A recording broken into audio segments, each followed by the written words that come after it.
All right, so the first example here, or the first part of example 2, is just kind of a situation where there's a couple constraints, um, and you have to figure out like what would make the most sense.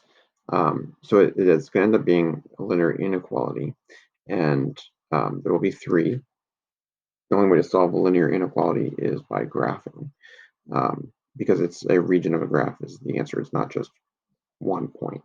All right, so anyway, Malcolm can earn $20 per hour mowing lawns or $10 per hour walking dogs. His goal is to earn at least $200 each week. He can only work 20 hours. He must spend at least 5 hours walking dogs for his neighbors. So how many hours should he work each job in order to meet his goals? So the first thing we're going to do is figure out, well, it is a system of linear inequalities because you're going to have 2 or more. Actually, we're going to have 3 on this one. First thing we're going to figure out is what are the variables. So we're going to define x as the number of hours mowing lawns, and then y is the number of hours walking the dogs.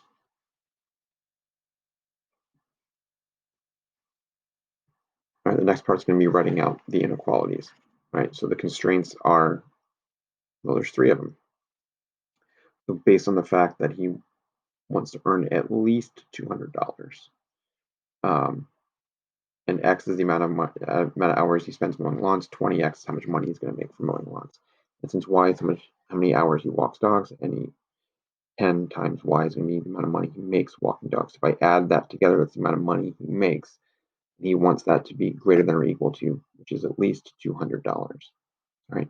He cannot work more than 20 hours in a week, so that means the amount of hours he mows lawns and the amount of hours he walks dogs combined needs to be less than or equal to 20. And a third part is that he must spend at least 5 hours walking dogs. So then we've defined the hours walking dogs as y, so that needs to be greater than or equal to 5. Then you're going to graph those 3 inequalities. All right. So the red one, again, is the fact that he wants to earn at least $200. The blue is that he can't work more than 20 hours. And the green represents that he needs to spend at least $5 walking the dogs.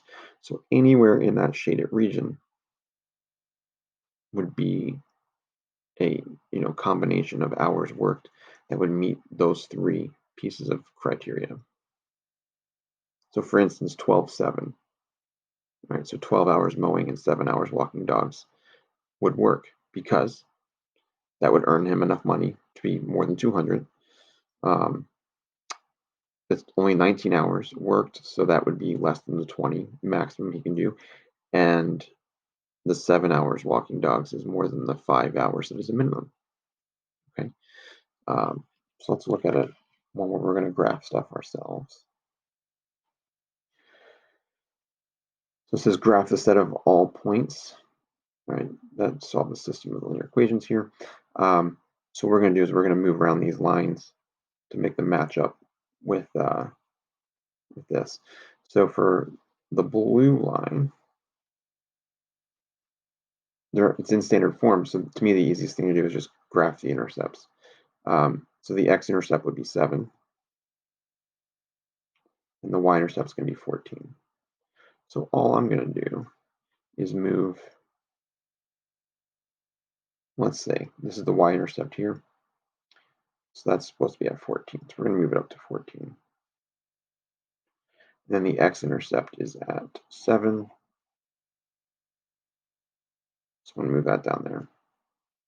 I'm not going to worry about the shading. The shading you're going to do by this dot here, just move it around.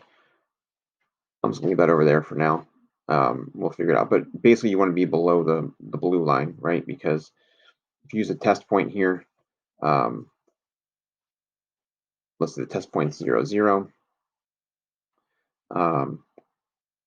Substitute 0 in for x, 0 in for y.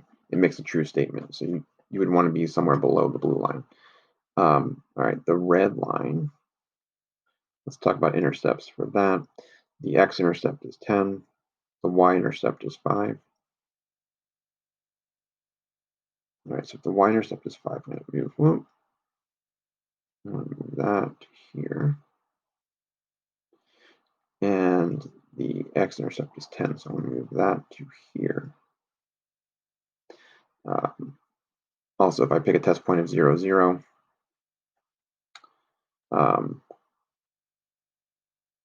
you know, 0 plus 0 is less than or equal to 10, so I do want to be below the red line as well. So I'm just going to move that down there for now. The green line is x is greater than or equal to 0, which means it's a vertical line. Try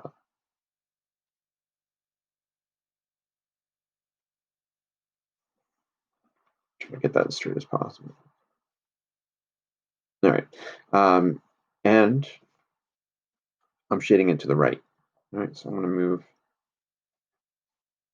to the right of the orange line, and I'm sorry, right of the green line, but still below the red and the blue. And then the purple line is y is greater than or equal to 0. That's a horizontal line.